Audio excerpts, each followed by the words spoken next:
नमस्कार. माननीय पवार साहेबांना आपण सगळेच जण पुरोगामी विचाराचे नेते म्हणून ओळखतो आणि पाहतोय. काल पुण्याच्या पत्रकार परिषदेमध्ये दुसऱ्याची लेख जी 40 वर्ष पवार परिवारामध्ये वावरते ती पवार साहेबांच्या लेखी परक्याची आहे, ती पवारांची नाही.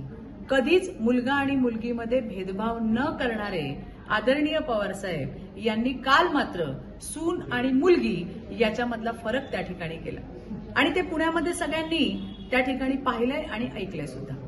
बारामतीचा निकाल हा पवारांच्या सुनेच्याच विजयाचा लागणार याच्याबद्दल माझ्या मनात काही कुणाच्याही मनामध्ये शंका नाही. पण अशा प्रकारे 40 वर्ष पवार परिवारात वावरणारी मराठवाड्यातल्या पाटलाची लेक ही पवार साहेबांना आपली वाटत नाही, परकी वाटते. याच्यापेक्षा दुसरं दुर्दैव नाही. धन्यवाद. जय हिंद, जय महाराष्ट्र.